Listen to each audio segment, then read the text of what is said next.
On-Site Podcast, programa 16.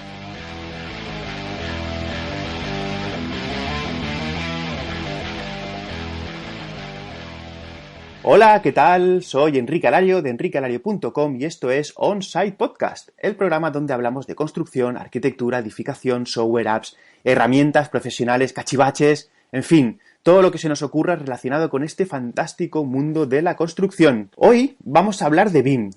Sí, otra vez de BIM. Ya sabéis que a mí este tema pues me hace tilín, me interesa especialmente y bueno, no será la última vez que tratemos de BIM en el programa, no os preocupéis. Pero en esta ocasión le vamos a dar un enfoque un poquito más práctico, más aplicado a la obra, a lo que para muchos es la realidad que piensan que está alejada del BIM, pero que como hoy vamos a ver, pues no está tan alejada como pueda parecer. Y para ello tendremos como invitado a David Barco, arquitecto de Madrid, experto en implantación BIM, socio de Avatar BIM, bueno, un montón de cosas que ahora dentro de un momentito seguro que nos contará él con su presentación.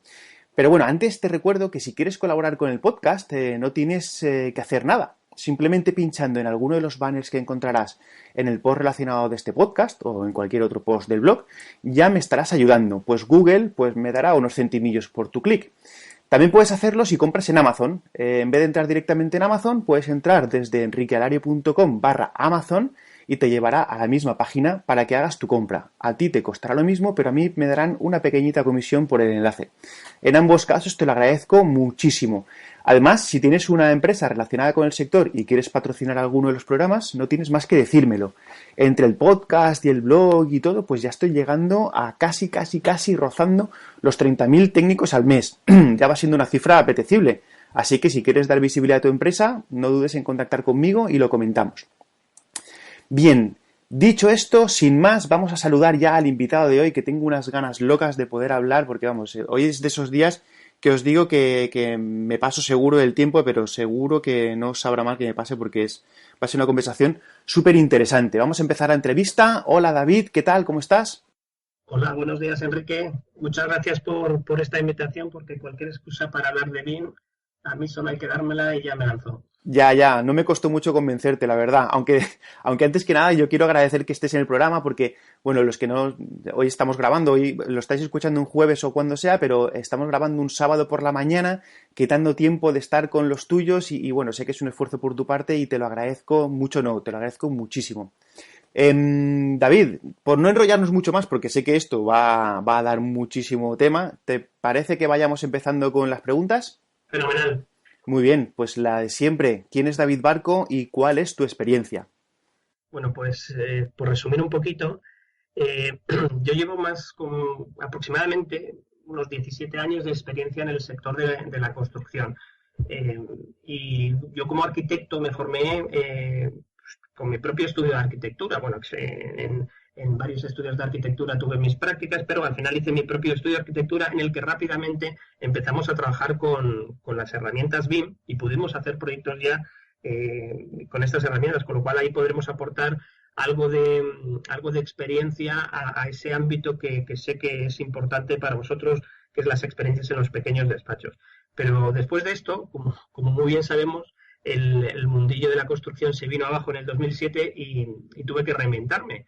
Entonces, gracias a uno de mis socios en una de las empresas que tengo, que es la de Gest Project, me enseñó que era un buen formador, que se me daba bien trabajar con las personas y con las empresas, enseñándoles con la metodología BIM, y poquito a poco empecé hasta que después de muchísimos años pues se consolidó todo este proyecto de formación, pues entrando como socio en la empresa Avatar BIM, que como es conocida es una de las referentes en el sector BIM a nivel de implantaciones, de soluciones de desarrollos a medidas, de consultorías, de asistencias complejas en proyectos de bastante interés. Entonces, a lo largo de todo este tiempo me he podido especializar, son más de 10 años trabajando en entornos BIM en empresas de diferentes tamaños, desde espacios, desde estudios de arquitectura de 2, 3 personas, hasta grandes multinacionales de 1.500 personas y muchas más,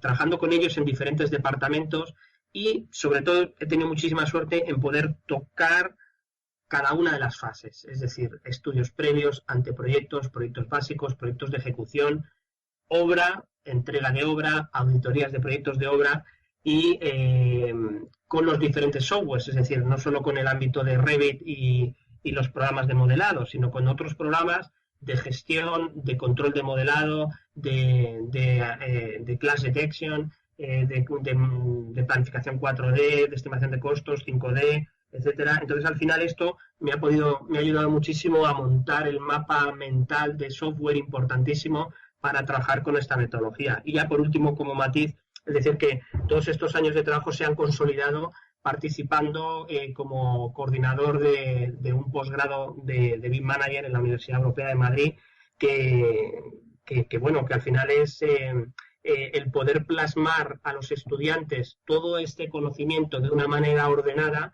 ha hecho que podamos reestudiar y consolidar bien todos los conocimientos y podamos enseñarlos de nuevo o compartirlos en programas como el tuyo, Enrique. Muy bien, pues nada, como veis, no sé si puedo encontrar un currículum mejor para hablar de BIM en el programa, aparte de bueno, otros compañeros que han pasado por aquí, como Alberto y eso, pero como veis, David, aquí tiene que contar, pero mucho, mucho, mucho. Así que vamos a saltarle ya con las preguntas porque tengo unas ganas locas de que nos cuente cosas. David, vamos a ver, para ejecutar una obra hace falta proyectar. ¿Para ejecutar en BIM es necesario proyectar en BIM o se puede adaptar un proyecto no BIM para hacer un seguimiento BIM? Sí, bueno, en este ámbito vamos a depender de diferentes factores. Vamos a hablar siempre de dos mundos, ¿no? Del mundo de la obra pequeña, de los estudios pequeños en los cuales los recursos son de determinadas cantidades y las obras grandes, ¿no?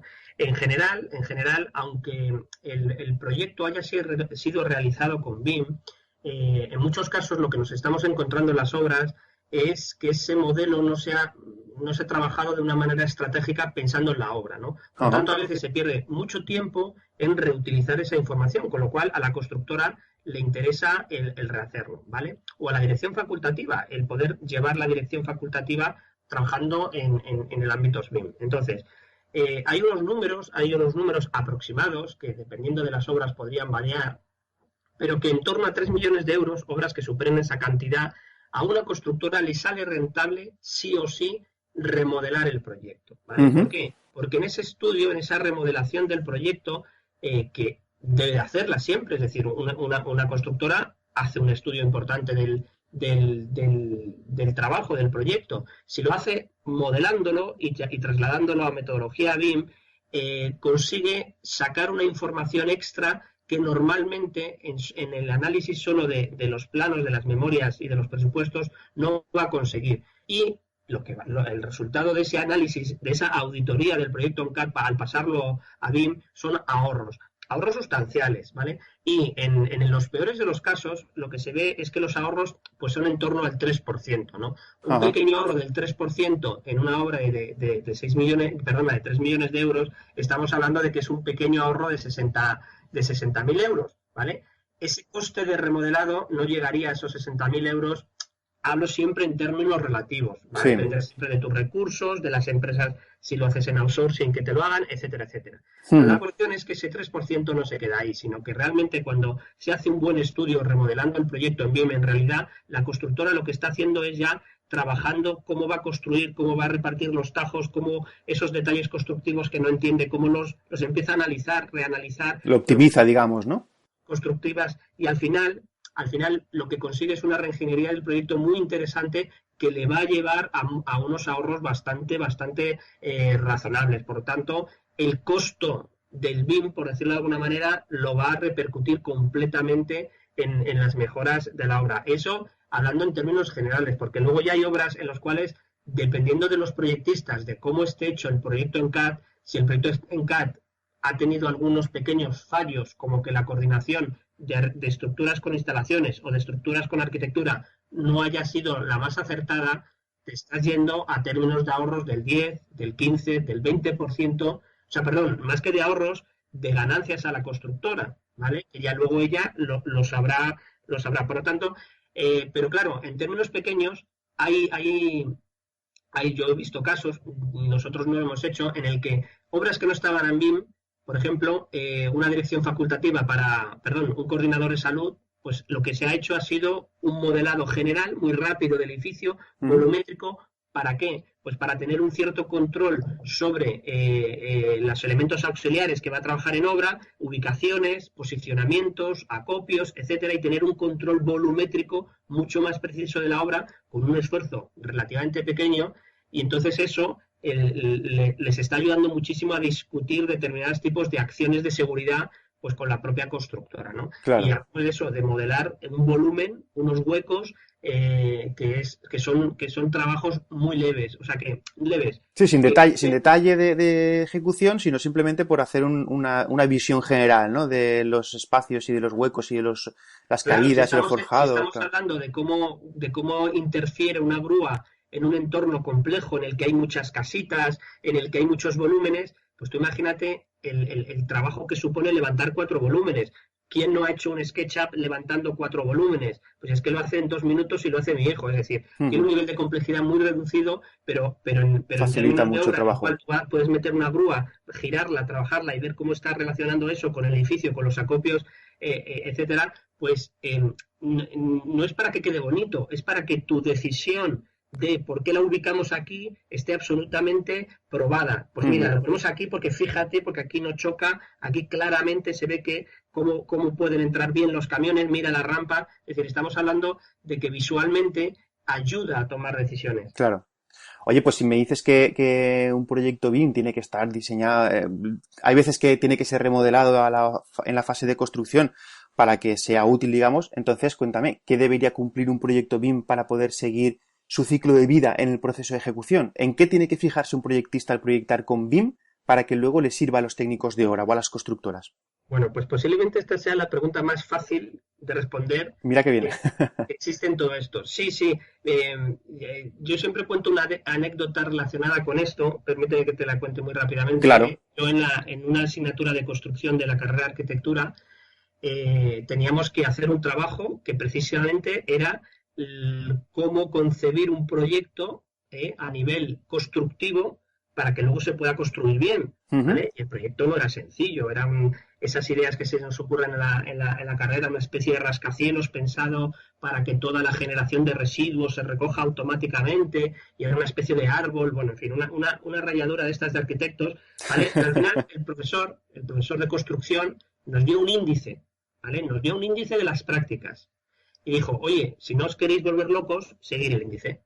Bueno, yo como alumno, digamos, aventajado, seguí el índice a pie de la letra. Saqué una matrícula de honor en la práctica y todos mis compañeros decían, pero bueno, que habían sacado un 6, un 5, un 4, me decían, pero ¿qué has hecho? Digo, seguir las instrucciones. Exactamente lo que me ha dicho el profesor. Y no he hecho absolutamente nada más. Y además el profesor me dijo, me dice, oye, bueno, tú has seguido el índice, era una sugerencia, pero bueno, lo has seguido y claro, lo has desarrollado bien y bueno, oye, fenomenal porque has hecho un excelente trabajo, ¿vale? Entonces, traslado esto al mundo BIM de cómo debe de proyectarse, es no aislarse, no meterse en la burbuja de proyectista, no pensar que estoy haciendo algo para mí, es decir, la respuesta de cómo debo hacerlo la sabemos, porque es ¿quién no sabe cómo trabaja el coordinador de seguridad? ¿Quién no sabe cómo trabaja la constructora? ¿Quién no sabe cómo trabajan todas y cada una de las partes en una obra?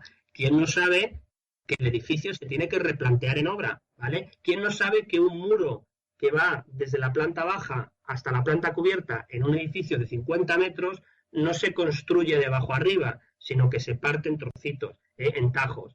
Igual que un muro de contención de 100 metros, pues no se hace de golpe, ¿no? Entonces, si es que solo hay que utilizar el sentido común y empezar a pensar en cómo se construye y meter los datos que sé seguro que va a necesitar los técnicos de la obra. Y si no lo sé, dejo el espacio reservado en una tabla.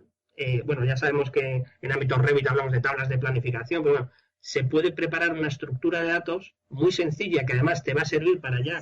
La haces una vez y te sirve para muchos proyectos y luego con la gente de la obra la vas puliendo, la van añadiendo y de forma muy sencilla a lo largo de toda la obra se rellena tranquilamente, ¿vale? No lo dejemos para el último día, pero lo que me refiero yo es que la estructura de datos que vamos a trabajar es sencilla porque es si has tenido experiencia en obra. Evidentemente, si estamos hablando de los chavales que salen de la carrera ahora mismo, hombre, pues efectivamente le falta ese input de lo que tiene la obra, pero realmente es tan sencillo como pensar en cómo se debe de construir las cosas. ¿Por qué? Porque si el arquitecto se aísla y lo modela a su manera, es que a mí me resulta más fácil esto, pues ese proyectista no ha entendido absolutamente nada de qué es esto del BIM. El BIM es colaborativo, para que todo esté más controlado, para que nuestro cliente, que es el que lo paga, tenga controlada la inversión, controlada la ejecución, controlada los tiempos. Por lo tanto, yo tengo que ceder en mi ego y trabajar más en pos de todo el equipo. Y entonces, si me cuesta un poquito más modelar pensando en el resto de intervinientes, pues me fastidio como arquitecto y lo hago, ¿vale? Y no utilizo esa técnica tan sencilla y tan fácil es que era más fácil hacerlo así. Ya, era más fácil en el mundo antiguo, en el mundo CAD era más fácil. Ahora no estás solo, ahora tu trabajo incide directamente en un montón de personas, además a botón de clic, yo exporto y ya no tiene ese proyecto, ya no tiene otra persona. Al día siguiente, ¿vale? Sin tener que analizar 50.000 planos, ya lo tiene. Con lo cual, tenemos que facilitarle al máximo a las constructoras esa transición, ¿no? Ahora mismo estamos sufriendo esa llegada de modelos que la constructora o las constructoras en general no saben qué hacer con ellos. Se tarda más en rehacerlos que en tirarlos a la basura y empezar desde cero, ¿no? ¿Por qué? Porque no se está todavía, y nosotros hemos sufrido mucho el no saber hacerlo, ¿vale? Hemos reaprendido a modelar con este enfoque que acabamos de hablar mismo. Correcto. Pues entonces, si ya sabemos lo que debería tener en cuenta el proyectista para poder diseñar un proyecto y que le sirva al técnico que luego lo va a ejecutar, ¿qué debería saber ese técnico responsable de ejecución en una obra? Un jefe de obra, la dirección facultativa, para poder trabajar en entorno BIM. Supongo que el modelado ya no va a ser lo que va a necesitar más, aunque siempre tiene que tener nociones, pero ¿qué sería importante en esta fase? ¿Qué programas quizá no, porque entraríamos en marcas y eso, pero qué apartados del BIM son más importantes en la fase de ejecución y que se pueden llevar a cabo en BIM? Es que aquí entraríamos en especialidades. Yo creo que no se puede generalizar, porque dependiendo de los tipos de obras que cada uno utiliza, ¿vale? Es decir, no es lo mismo una constructora que trabaja, como yo he comentado antes ya, que vamos a tener varias perspectivas, las empresas grandes y las empresas pequeñas. Entonces, una empresa pequeña que se dedica a reformas, posiblemente con un único programa de modelado muy bien trabajado, ¿vale? Muy bien elaborado a nivel de bases de datos, le puede sacar todo el rendimiento que necesita para esas reformas, ¿vale? Yo, cuando hay un trabajo repetitivo que tiene unas características muy concretas a nivel de tipologías constructivas, pues eso, una reforma tiene unos problemas bastante conocidos y bastante concretos. Eso se puede sistematizar en un modelo BIM, ¿vale? Esas problemáticas en general, ¿vale? Cuando esa especialidad se empieza a dispersar muchísimo, yo hago reformas, pero hago reformas de 50 metros de cuadrados y de edificios de 200.000. Bueno, cuando eso se empieza a dispersar, empiezan a entrar otras metodologías, otros programas y evidentemente ese mapa se complica y necesitas saber más de todo. Si nos vamos al ámbito de las grandes empresas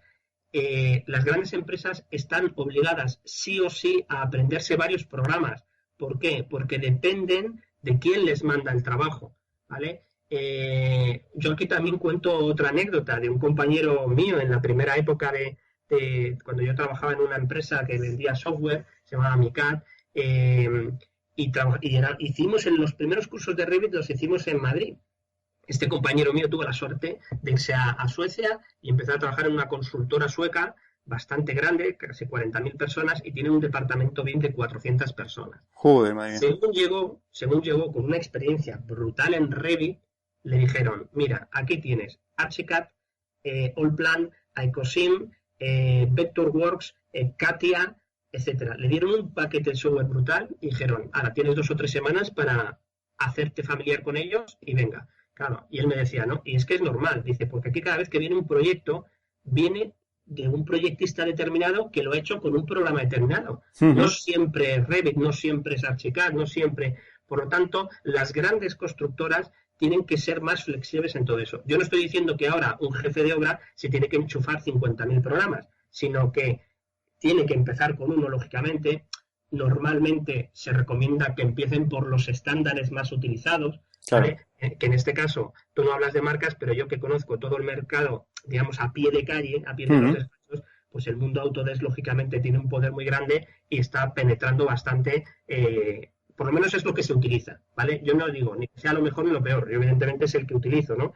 Pero en ese sentido, sí que las constructoras en principio empiezan por esa línea de conocimientos de programas. Sí que es tremendamente importante que un jefe de obra, que un director de obra, conozca muy bien el tema del modelado. ¿Por qué? Porque si en un momento dado tiene que remodelar algo de la obra, que seguro y que el arquitecto no se lo haga, él va a tener que saber remodelarlo bien y con estrategias de modelado. Y efectivamente ahí tiene que sacar el máximo de sí mismo, con lo cual no le van a valer nociones de modelado, ¿vale? Entonces, es cierto, el problema es que el director de obra, el coordinador de obra, los jefes de obra se han movido en un ámbito de comodidad tecnológica, por llamarlo de alguna manera, en el cual se han mantenido planos en el manejo de CAD, los prestos, las hojas Excel, durante muchísimos años. O sea, no han evolucionado prácticamente nada en ese sentido, ¿vale? Entonces yo les entiendo que es un hándicap muy grande tener que aprenderse ahora de golpe muchísimos programas, ¿vale?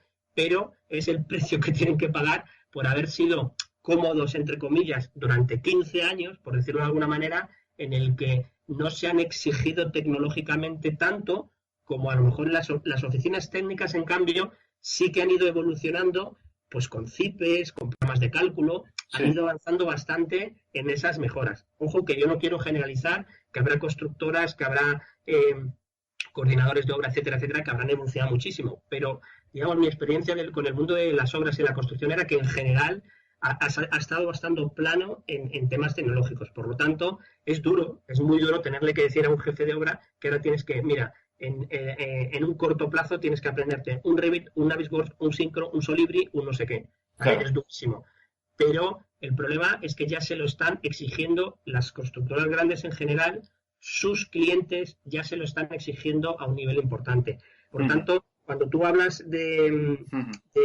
es que debería empezar, es que el tic-tac ya va Claro. tarde. Es decir, no pueden perder ni un solo minuto en capacitarse, porque luego lo tienen que aplicar a la obra. Entonces, es un esfuerzo importante el que tienen que hacer los jefes de obra. Ahí están los departamentos de recursos humanos que deben de ser muy hábiles eligiendo los programas formativos, el input, el cómo compaginar bien la producción en la obra con los conocimientos en los despachos, etcétera. O sea, es decir, no es fácil, pero se está haciendo. Claro, no, sí, además es que si esto del BIM que está aquí desde hace mucho tiempo y ahora en cuanto empiecen a ver las novedades que se están ya produciendo, como el tema de lo del grupo de trabajo en el ministerio y todas esas cosas, o nos ponemos las pilas o más de uno se va a quedar atrás. Entonces sí, va a ser un trabajo duro la adaptación, pero hay que ponerse, compañeros. Esto, cada uno se tiene que dar cuenta de que tenemos que evolucionar como profesión. Así que hay que aprender cosas nuevas. Y además esto yo creo que siempre, no porque aparezca el BIM, sino que yo soy de la opinión que siempre hay que estar aprendiendo cosas nuevas. Así que no debería darle nada de pereza el saber más sobre su profesión. Es mi opinión, vamos. Pues vamos a hablar de otras cosas. Vamos a ver. ¿Se puede usar BIM en otros aspectos que no sean puramente la ejecución de obra? Como por ejemplo, bueno, ya lo has introducido un poco antes, como por ejemplo en control de calidad, en planificación o en prevención de riesgos. Ponme un par de ejemplos de cada uno así rápidos. Bueno, es que más ejemplos de cada uno. A ver, yo lo que veo es que las herramientas BIM en general tienen tal potencia tecnológica que no solo nos pueden ayudar a dar estas soluciones que tú estás comentando de control de calidad, de planificación, de prevención de riesgos, es que introducen unos aspectos añadidos relacionados, por ejemplo, con las simulaciones, ¿vale?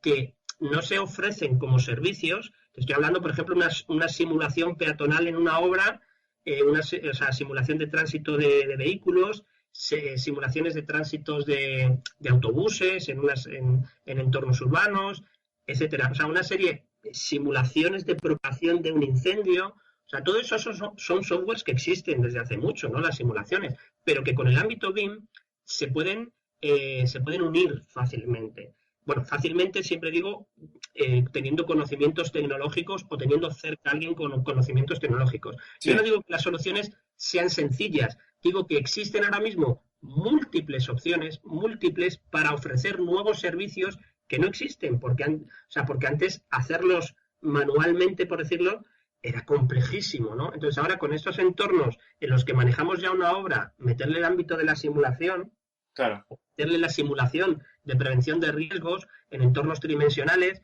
en tiempo real, pues hombre, es que todo eso ofrece una perspectiva completamente distinta, con lo cual ya no solo se puede usar el BIM para actividades del día a día de cualquier aparejador, ¿no? De cualquier arquitecto técnico, sino que me están dando una herramienta para ir pensando en mi futuro profesional, en qué quiero ofrecer yo dentro de unos años. Si quiero seguir haciendo exactamente lo mismo, es decir, si quiero ser pasivo, es decir, el mercado demanda algo, pues yo ofrezco lo que demanda el mercado. Por lo Ujú. tanto, estoy ahí en modo pasivo. O puedo hacerlo de forma inteligente, como lo está haciendo muchísimas empresas, y es a empezar a adelantarme, a ofrecer cosas que a lo mejor ahora a la gente le suena chino, pero que en breve será algo lo más absolutamente normal del mundo, ¿no?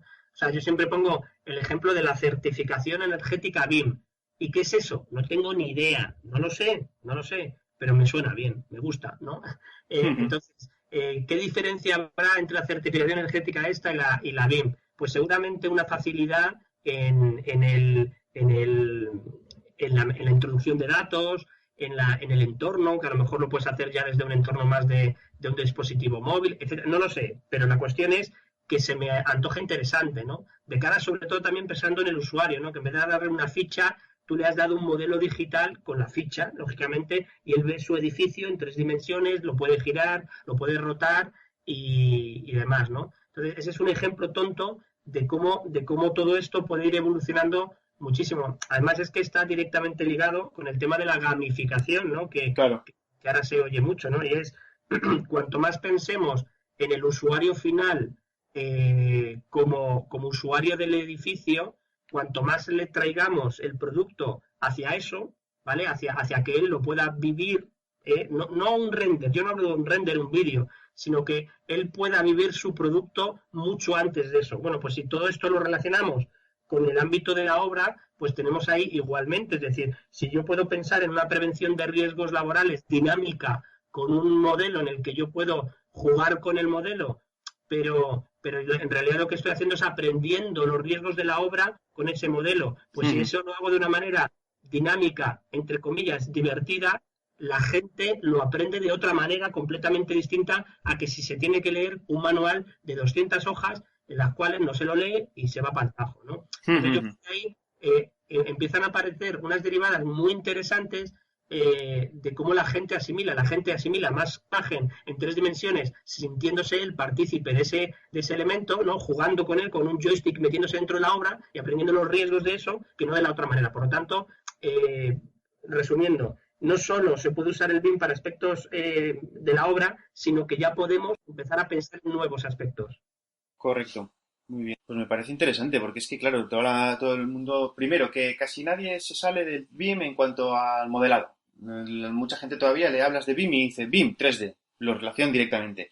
Hay algunos que van un poquito más allá y dicen BIM, ejecución de obra, pero yo sé que además me lo ibas a contar que más allá de la ejecución pues teníamos otras opciones y que seguro que se van a desarrollar y que son opciones que además a los pequeños nos van a venir muy bien porque ya no necesitamos tener grandes obras para poder hacer ese tipo de cosas, sino que un control de calidad pues no lo podemos organizar perfectamente para trabajarlo en un entorno BIM. A ver, ya vamos terminando, pero todavía me queda alguna preguntilla. David, a nivel de ejecución, con determinados tamaños de obra, que son más bien pequeñitos, se antoja complicado el implicar a las contratas para que trabajen en un entorno que hasta el momento no conocen. ¿Cómo podemos involucrar a estas contratas de manera fácil, sin complicaciones tecnológicas y sobre todo sin producirles unos costes que no están dispuestos a asumir en muchos casos? ¿Hay herramientas para poder darles a esas contratas y decirles, venga, tú utiliza esta herramienta que yo te pongo en tus manos para que yo pueda hacer esa gestión BIM de una obra?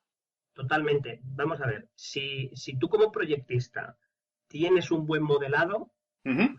Tú a la contrata le puedes facilitar un modelo IFC que puede ver con cualquiera de los visualizadores gratuitos. Por ejemplo, Teclab Insight, que es gratuito, por poner un ejemplo, tú le das un modelo IFC a la constructora, le enseñas a manejar el Teclab Insight, que es, se lo has contado en una hora, y la constructora tiene una herramienta, por lo menos, para hacer una revisión tridimensional de la obra de una manera ágil, ¿vale? Con lo cual, claro que existen herramientas. Lo que pasa es que lo que se trata es de que las constructoras empiecen a sacarle rendimiento a esos modelos. Tú le entregas un modelo con una información muy grande, entonces ellos tienen que sacarle rendimiento no solo en esa revisión visual, sino en una detección de interferencias, sino en un control de mediciones, un control de planificación. Entonces, claro, ahí es donde ellos se tienen que mojar, porque es muy sencillo para la constructora obviar todo esto. No, yo es que trabajo de una manera distinta. Entonces ahí nosotros teníamos que hacer un paréntesis y decirles ineficiente. Distinta, pero ineficiente. ¿Vale? Porque estás perdiendo la información. Porque cuando tú necesitas actualizar algo, siempre dependes de que un técnico se meta en el programita e introduzca los datos de manera manual. ¿Vale? Por lo tanto, eso es distinto al concepto BIM, en el que los cambios tienden a automatizarse. Matizo el tienden, ¿vale? Porque no siempre es automático. Al final hay un técnico que decide cuándo se actualiza, le da el botón de actualizar, ¿vale? Pero que hay muchísimos tipos de cambios que sí que se automatizan y se actualizan, ¿vale? Y eso tiende hacia la eficiencia, ¿vale? Entonces, y eso son horas de ahorro que la constructora le puede dedicar a estudiar mejor una partida, a sacar mejores precios de una oferta, a reestudiar un detalle. Es decir, no se trata de que la constructora, es como siempre, el estudio de arquitectura gana tiempo con el BIM, pero no hace que el proyecto se acorte, sino que lo dedica a hacer más horas de mejor diseño. Claro. Pues igual, el técnico de obra va a ganar tiempo con el BIM, ¿vale? Ojo, cuando digo ganancias de tiempo siempre es a medio plazo. Los primeros proyectos son costosos por el aprendizaje. Pero en los siguientes proyectos la constructora va a ganar muchísimo tiempo que lo va a dedicar a mejoras. Y lo que está pasando en el mercado americano es que las constructoras lo que están ofreciendo es las obras en menos tiempo. O sea, yo no te voy a cobrar menos, pero lo que sí que te puedo garantizar, no garantizar, sino casi garantizar, es que trabajando con metodología BIM y con una metodología también de juntos, todos hacia adelante, vamos a conseguir ahorrar tiempos, ¿vale? Entonces, joder, ahorrar tiempos en obras también es importante, en el que todos ganemos. Si es que al final, esto lo hemos hablado no solo en este entorno, sino en muchísimos entornos, y vosotros que ya habéis avanzado bastante en el ámbito del Lean, es que en el fondo se trata de que todos tenemos que cambiar de mentalidad, ¿vale? En vez de, como diría yo, a lo José Mota, barrer la saca para mi casa, Claro. Para mí, no. Aquí hay una saca que ganamos todos, ¿vale? Vamos a repartir bien, porque si repartimos bien, ganamos todos. Y eso es bueno, si ganar todos es bueno. El problema de la construcción en España es que hay muchas constructoras, todavía las hay, ¿vale? En el que piensan exclusivamente en su cuenta de resultados única de ellos, el resto son enemigos. Claro. No saber nada de ellos, hacen el paripé en las visitas de obra para que todo parezca que es muy bonito y tal, pero al final es te meto contradictorio. O sea, yo he sufrido este año un contradictorio de 150 euros, no por sino en una obra de más de 1,5 millones de euros, un contradictorio de, mira, no, es que no sé qué historietas tal, 150 euros. Claro, la gente mirándose con cara de... Claro. Cuesta más el tiempo de hacer el contradictorio que lo que le vas a sacar, ¿no? O sea, el chiste llevado al máximo del contradictorio, ¿no? Entonces, claro. Eso es algo que las constructoras inteligentes ya están sabiendo gestionar muy bien y ya lo meten en filosofía de trabajo. Es decir, yo te garantizo que te entrego una obra. Si tenemos problemas, ¿vale? Vamos a analizarlos conjuntamente, vamos a ver la mejor manera de darle tal, vamos a basarnos en la tecnología BIM para ofrecer otras cosas que antes nos ofrecíamos, ¿vale? Pero eso que de repente yo me saco un contradictorio de manga, te lo pongo encima y te lo casco, o sea, es decir, que te lo comes con patatas, claro. Eso las constructoras listas saben que ya no va a funcionar. Con este nuevo mercado no va a funcionar. Entonces, ahí el tema es eso que tú decidas, es decir, hay que, a las constructoras que todavía no se han enterado de qué va esto, hay que evangelizarlas, ¿no? El famoso rol del BIM Evangelist tan americano Sí. es la realidad, es decir, los que ya llevamos trabajando mucho en esto, todavía seguimos dando charlas evangelistas en los cafés de determinadas obras para intentar convencer a determinadas entidades. Pero eso ya, como digo yo, cansa mucho y ya hay empresas a las que le dices, mira, macho, o pasas a esta metodología o yo no cuento contigo. No quiero contar contigo porque me haces perder el tiempo, me haces perder el dinero y me llevas a problemas que trabajando con esta metodología no es que desaparezcan, pero tienden a, ¿vale? Claro, se optimizan. Al final vas eliminando agentes y ellos deben de captar el mensaje. Claro. Entonces, dependiendo del poder que tú tengas en el cuadro de decisiones, es decir, si yo soy Project Management y voy a contratar a todo el mundo, pues es que tengo la posibilidad de elegirlos a todos y tengo un gran poder de influencia en las decisiones de pasarse al BIM, ¿vale? Si yo soy, pues, un ingeniero que normalmente, pues, me contratan las instalaciones, se las doy al técnico, arquitecto, luego voy a la obra y hago una pequeña asistencia, pues mi capacidad de influencia es algo menor, ¿vale? Pero si todos hacemos ponernos duros, ¿no? Con todos los técnicos que cuando le dices lo del BIM se jactan de decir, eso es una chorrada, eso cuando me obliguen, eso tal. Si le ponemos la cara roja de vergüenza diciéndole que tu ética profesional es más que dudosa, ¿vale? Porque lo que estás haciendo es negar una evolución tecnológica. Y mucha gente, perdona que me pongan este término, pero es que muchas veces la gente que te dice eso, en su bolsillo tiene el último iPad, último modelo en el que se ha gastado 1.000 euros, con lo cual o sea, es una... Contradictorio un poco. Tan grande, ¿no? Entonces hay que atacar un poco a esos egos, ¿vale? Y sobre todo cuando hablamos de términos económicos, de los esfuerzos que va a tener que hacer la gente, hay que trasladarles que esto es una carrera de largo plazo, ¿vale? Y que sí, que hay que hacer una inversión necesaria, ¿vale? Pero hay que pensarla en una amortización de muchos meses. Las grandes obras tienen la suerte de que lo pueden absorber mejor. Los estudios pequeñitos y los autónomos, pues tenemos que hacer un estudio de costes mucho más fino, pero los fabricantes de software no son ajenos a todo esto y te dan muchas soluciones de transición, ¿vale? Desde el Revit LT, que te cuesta menos de 2.000 euros, ¿vale? Pues lógicamente no es la gran inversión de casi 10.000 que te supone el Revit completo, la suite, con 8.000 cosas, ¿no? Claro. Entonces, Zipper After Hours, en fin, te presto un presto o te presto en alquiler. Es decir, siempre va a haber soluciones, ¿vale?, que estudiar para las obras en las que quiero trabajar con BIM. Por supuesto que partimos del hecho de que existe un proyecto, existe una obra con generación de dinero, ¿vale? La gente que no tiene proyectos, eso es otro ámbito, por decirlo de alguna manera, pero que también los fabricantes tienen soluciones educativas para soportar a esas personas que no tienen actividad económica. Claro. Entonces, al final, lo de la inversión es una excusa relativa, ¿vale? Al final todos hacemos inversiones constantemente en un ordenador mejor cada X tiempo, un plotter mejor cada X tiempo. Bueno, pues esto es lo mismo. Lo que pasa es que es un poquito más concentrado.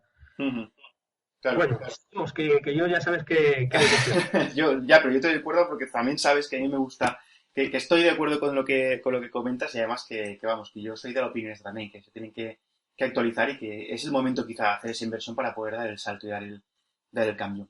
David, se nos está acabando ya el tiempo de la entrevista, entonces ya como últimas 2 preguntas que siempre hago a los invitados, pues me quedaría preguntarte que me recomendaras algún libro sobre el tema para que pueda compartirlo en librosdeconstrucción.com y que me recomendaras algún sitio en internet para la gente que quiera informarse, que pueda ir allí y pueda ver, leer sobre el tema, poder investigar y poder meterse un poquito más.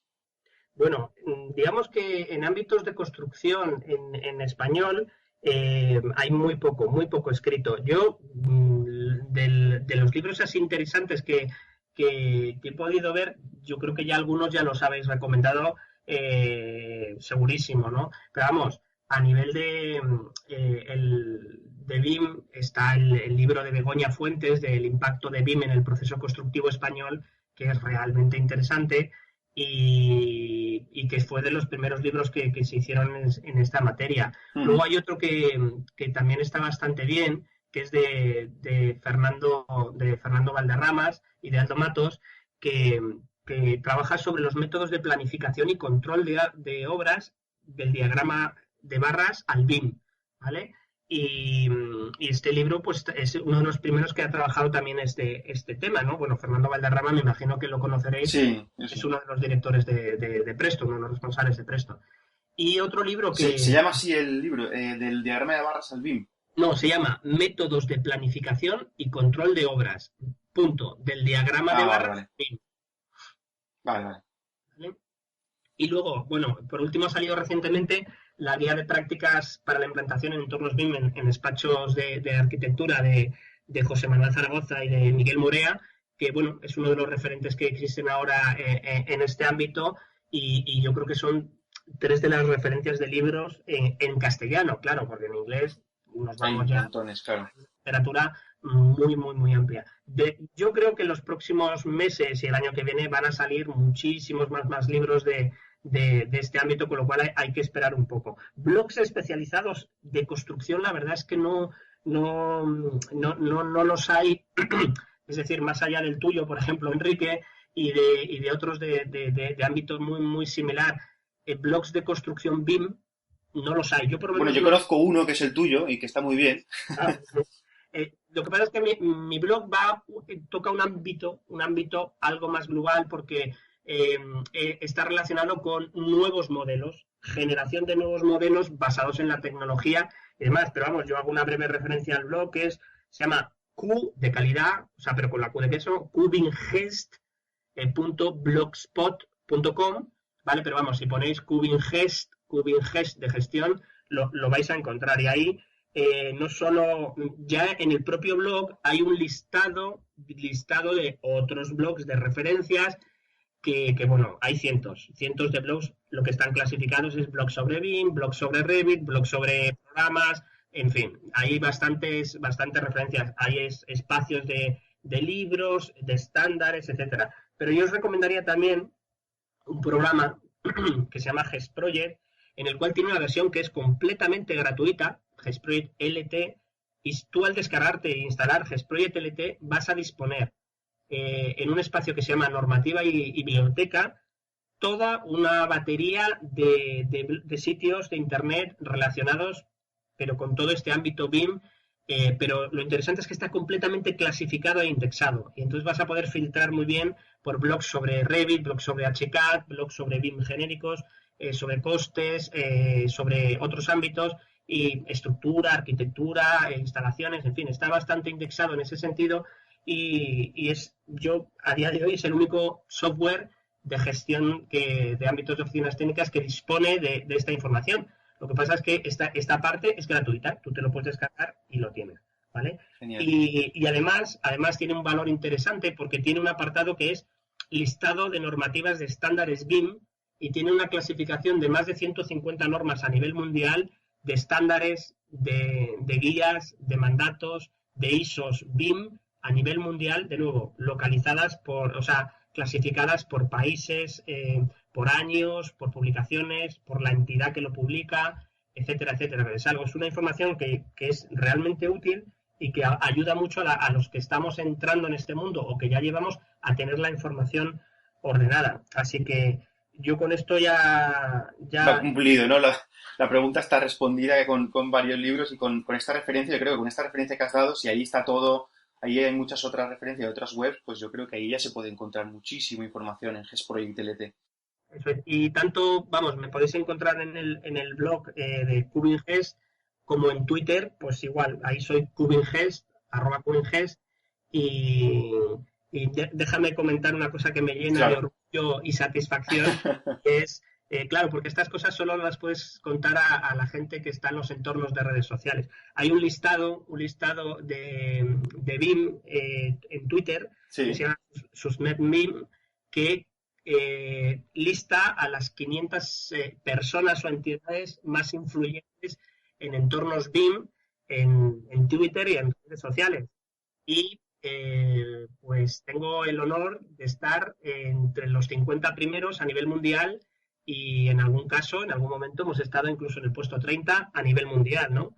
Con lo cual, pues ahí están otros compañeros como Oscar Liébana, como Pepe de Percepción Digital, Ilse Berli, Javier Alonso, en fin, hay otras personas que están ahí en ese top, pero durante muchísimos meses he estado ahí el primero de ese listado, con lo cual, pues oye, dejadme que lo cuente. Es para luego enorgullecerse, por supuesto, ya lo creo. Claro, si no lo cuento aquí, ¿a quién se lo cuento? Mi abuela y mis padres no lo entienden. Claro, lo saben en el entorno, pero de ahí no sale, ¿no? Es complicado el mostrarlo fuera. Muy bien, pues David, se ha terminado. Solo me queda agradecerte. Muchísimas gracias por haber participado en el programa. Yo creo que ha sido, vamos, interesante, no, más que interesante. Pues nada, muchísimas gracias a ti por pasar este ratillo hablando de cosas que nos gustan. Sí. Y hasta otra ocasión. Volveré a cazarte. Lo que pasa es que antes de despedirte, pues yo quería invitarte a participar, bueno, y ya que estoy aquí, a dar a conocer a los que no lo conozcan todavía, la iniciativa que tenemos creada, que se llama BIM a pequeña escala, en la que estamos buscando aprender los unos de los otros de una manera, la manera de poder aplicar, pues eso, pues el BIM a pequeña escala, en pequeños proyectos, para pequeños estudios, para los autónomos que todavía estamos viendo qué es esto del BIM y que no sabemos cómo entrar, en pequeñas reformas, en unifamiliares, proyectos de actividad. En definitiva, aprender a usar el BIM sin tener que estar haciendo estadios de fútbol, ni aeropuertos, ni nada de esto, ¿no? Entonces te invito, yo te cazaré en alguna ocasión para una de las reuniones que hacemos y seguro que será también súper interesante lo que nos puedas aportar en este tipo de iniciativas. En principio, vamos, cuenta con ello, como te comenté antes. Yo, antes de hacer o de trabajar en estadios de fútbol y estaciones de metro, hice viviendas familiares, en bloque, he hecho reformitas, he trabajado en retail y evidentemente, pues lógicamente puedo dar mi granito de arena en lo que es el BIM a pequeña escala. Pues eso es lo que nos interesa. Ya te cazaré, ya no te preocupes, que sabes que yo no me corto en cazarte. De todas maneras, es una iniciativa que están haciendo. Bueno, nació antes del verano, lo que pasa es que, claro, el verano lo paró un poquito, ahora se está desperezando tras el parón de verano, pero que pretende volver con fuerza para todos los que quieran participar. Y si alguno de los que está oyendo le interesa, pues podéis encontrar más información, e incluso un foro que se ha creado de BIM a pequeña escala en www.bimapequeñaescala.es, sin la ñ, porque sabéis que la ñ pues no es muy de URLs, pero nada, os dejo todos los enlaces en el post de todas maneras para que podáis contactar con David y en las notas del programa, en el post, en fin, todo este tipo de cosas. Y nada, hasta aquí el programa de hoy. Espero que os haya gustado la entrevista con David Barco. Recuerda que me harás un favor grandísimo si me ayudas con la difusión del podcast, compartiendo con tus contactos o bien poniendo una reseña en iTunes, un me gusta en iVoox, en fin, todo lo que pueda ayudar para que le dé un poquito de visibilidad a la iniciativa me ayudará muchísimo a hacer crecer el podcast, ya que lo conozca mucha más gente. Como sabes, ya tienes disponible el programa en enriquealario.com/podcast, donde encontrarás este y todos los demás programas que hemos publicado, que he publicado hasta el momento. En el post de este programa, pues podrás dejar tus comentarios sobre el tema, tu experiencia en BIM, o incluso si quieres, puedes lanzar consultas o preguntas para David. Yo se las trasladaré cuando pueda, porque bueno, la agenda la tiene apretada, pues nos la responderá y os las haré llegar. Seguro que estará encantado de poder responder a quien haga preguntas, siempre y cuando pues le dé tiempo. Y nada, muchas gracias por estar ahí. Nos escuchamos en una semanita, la semana que viene con un programa solo. Recuerda que si quieres que comparta tu blog o lo que sea, mándame el blog que estés participando y yo te ayudaré un poquito con la difusión. Simplemente me tienes que mandar la URL, decirme en pocas palabras de qué trata y si te animas a mandarme un audio ya, sería la leche. Mientras tanto, pues nos podemos hablar, nos podemos contactar a través de mi Twitter, Enrique Alario, a través de Facebook, Enrique Alario, a través de LinkedIn, Enrique Alario. Hasta entonces, ¡adiós! Ale, al tajo.